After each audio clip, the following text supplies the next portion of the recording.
If you've ever looked at your tiny backyard, balcony, or maybe even a rocky patch of land and thought, I can't grow food here, this article is definitely for you.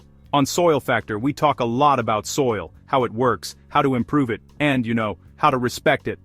But today, I want to share one of the simplest, most practical growing methods I know, the soil in a bag trick. This method isn't a gimmick, it's a serious, soil-smart way to grow vegetables when space, land quality, or time are working against you. Whether you're an urban gardener, a beginner testing your green thumb, or an experienced grower looking for efficiency, growing food in soil bags can quietly change the way you garden. Let's dig in. At its core, the soil in a bag trick is exactly what it sounds like, growing crops directly in a bag filled with soil. But don't let the simplicity fool you. What makes this method powerful is control. You control the soil texture, fertility, drainage, and even the microclimate around the roots. Instead of fighting compacted ground, poor drainage, pests in the soil, or contaminated land, you start fresh. The bag becomes a mobile garden bed, a raised bed, and a container all in one. On Soil Factor, we always emphasize that healthy soil is the foundation of healthy plants. This trick puts that principle front and center.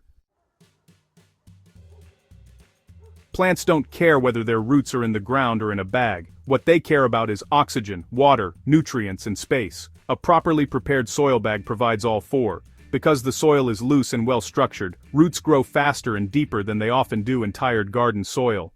Drainage is easier to manage, which means fewer problems with root rot. And since the growing area is contained, nutrients stay where the plant can actually use them instead of washing away. Another hidden advantage is temperature. Soil in bags warms up faster than ground soil, especially in cooler mornings. That gives seedlings a head start and often leads to faster growth and earlier harvests. Not every bag is suitable. The best options are strong, breathable, and durable. Many gardeners use empty animal feed bags, rice bags, or purpose-made grow bags. What matters is that the material can handle moisture and weight without tearing. The size of the bag determines what you can grow. Smaller bags work well for leafy greens and herbs. Medium to large bags are ideal for tomatoes, peppers, potatoes, onions, and even maize in some cases. Depth is important because roots grow downward before they spread. Before adding soil, you must create drainage holes. This is non-negotiable. Without drainage, the soil becomes waterlogged, oxygen disappears, and roots suffocate. A few small holes near the bottom and sides are enough to let excess water escape while keeping soil in place. This is where the Soil Factor mindset really comes in. The soil inside the bag is not just dirt, it's a living system. A good soil in a bag mix balances structure and nutrition. You want something loose enough for roots to breathe, but rich enough to feed the plant for weeks. A blend of topsoil, well-decomposed compost, and a light material like sand or rice husks works beautifully. Compost provides nutrients and microbial life. Topsoil adds mineral structure. The lighter material improves drainage and prevents compaction. When these components come together, you get a soil that holds moisture without becoming soggy. This controlled environment is one reason plants in bags often outperform those in the ground. Planting in a bag is not very different from planting in a bed, but spacing becomes more important. Overcrowding is a common mistake. Just because a bag looks big doesn't mean it can support many plants. For leafy vegetables like spinach, kale, or lettuce, several plants can share a bag comfortably. For fruiting crops like tomatoes or peppers, 1 or 2 plants per bag is often ideal. Giving roots enough room leads to stronger plants and better yields. Seeds should be planted at the correct depth, just as they would be in the ground.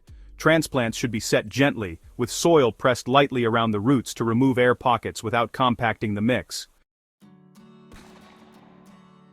Soil bags dry out faster than garden beds. That's both a blessing and a challenge. The blessing is that you rarely deal with waterlogged soil. The challenge is staying consistent with watering. The key is deep, regular watering. Instead of small daily splashes, water thoroughly so moisture reaches the bottom of the bag. Then allow the top layer to dry slightly before watering again. This encourages roots to grow deeper rather than staying near the surface. Mulching the top of the bag with dry grass, leaves, or straw helps retain moisture and regulate temperature. It's a small step that makes a big difference. Because soil bags are a closed system, nutrients get used up over time. This doesn't mean you need expensive fertilizers. Simple top-ups with compost tea, or well-diluted organic feeds keep the soil alive and productive. On Soil Factor, we always stress this idea: feed the soil, and the soil feeds the plant. Healthy microbial activity inside the bag helps release nutrients slowly and naturally.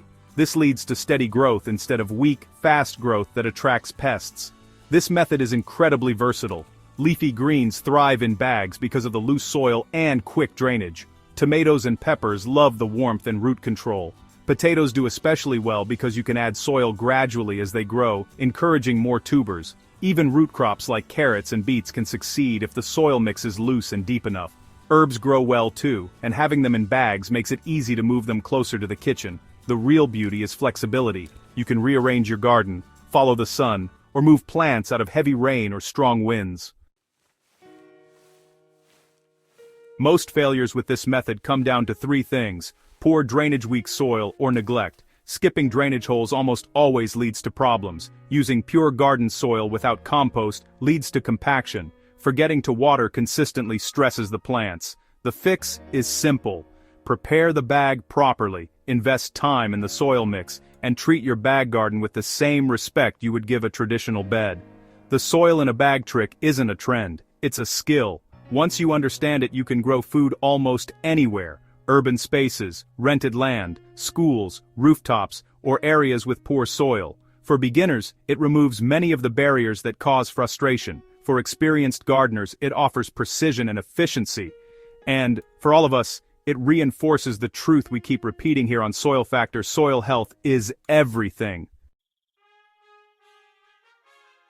If you've been waiting for the perfect land or the right time to start growing food, this is your sign. Grab a bag, build good soil, and plant something. The soil in a bag trick proves that food security can start small and still be powerful. If this article helped you see soil and gardening a little differently, subscribe to Soil Factor on YouTube, share this with a fellow gardener, and keep the conversation growing. Healthy soil leads to healthy food, and together, we can grow both.